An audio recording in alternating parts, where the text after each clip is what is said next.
Welcome to today's deep dive, everyone. I'm your host, and I'm here with our resident theology expert to unpack a pretty dense theological report. Yeah, thanks for having me. It's definitely a heavy one today. It really is. So our mission today is exploring how Eastern Orthodox and Protestant traditions view salvation. And it fundamentally boils down to this clash. Are you in a courtroom with a judge or, in a hospital with a doctor? Right, that courtroom versus hospital metaphor is it's essential here because to really grasp why these two sides clash, you have to look at what they actually mean by being saved. Let's unpack this for the listener. So, Yeah. starting with the Western Protestant side. Yeah, Protestantism, specifically the idea of faith alone or sola fide, sees salvation mostly as a forensic or legal declaration. You are declared not guilty. Because Jesus' righteousness is imputed or credited to you, right? Exactly. But the Eastern Orthodox concept, which they call theosis, is completely different. It's not just legal. It is an actual literal change in your being. Oh, wow. So not just a status update on a record somewhere. No, not at all. St. Athanasius actually has this famous quote. He said, God became man so that man might become God. Wait, really? Lowercase g, right.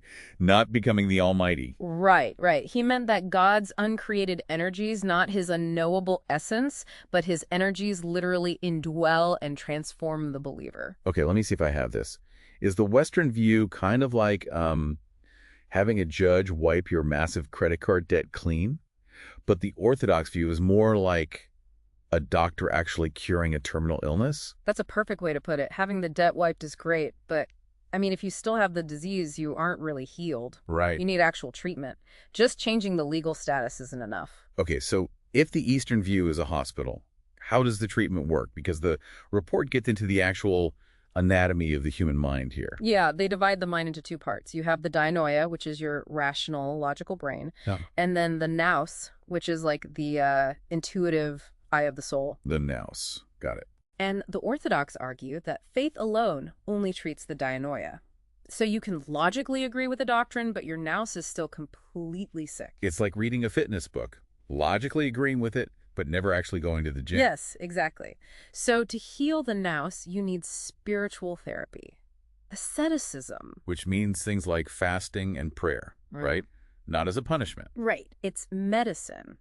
The text details three main therapies: prayer to focus the intellect, fasting to tame your desires, and almsgiving to heal anger. Wait, almsgiving, giving away money. How does giving away your money heal the emotion of anger? That seems, I don't know, totally unconnected. Well, think about where anger comes from. It usually stems from ego and the need for control. So giving away your resources is a physical action that breaks your ego's grip on that control. Oh, wow. That actually makes sense. But here's where it gets really interesting. A Protestant might look at all this synergia, this human cooperation, and say, wait, aren't you just trying to earn your salvation? Right, and the text brings up St. Maximus here, talking about aligning our fractured, our gnomic will with God. Yeah, so isn't taking all this medicine just a back door to works righteousness? The Orthodox would say no, you can't earn a cure, but you still have to willingly swallow the pills. A doctor won't force a cure on a passive patient. That brings us to the scriptural clash, though, because doesn't the Apostle Paul explicitly reject works in the Bible? He does, but the Orthodox argue Paul meant specific Jewish Torah laws, like circumcision, not the spiritual medicine of good works. They lean heavily on the book of James. Faith without works is dead. Exactly. They see humans as a physical spiritual unity. Since we have physical bodies, we need physical medicine like the Eucharist, which they call the medicine of immortality, to counteract corruption. So what does all this mean for you, the listener, in your daily life? I mean, if salvation is a continuous metanoia, a lifelong rewiring of the brain, do Orthodox believers ever feel secure?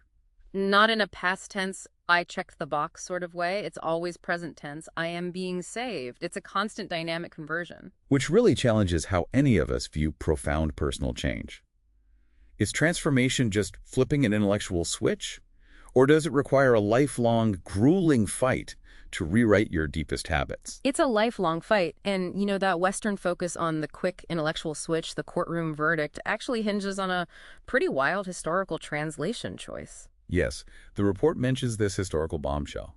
Martin Luther actually added the word alone, allein in German, to his translation of Romans 3.28. Right, to safeguard his whole legal framework of justification. Exactly. And that single word was not present in the original Greek.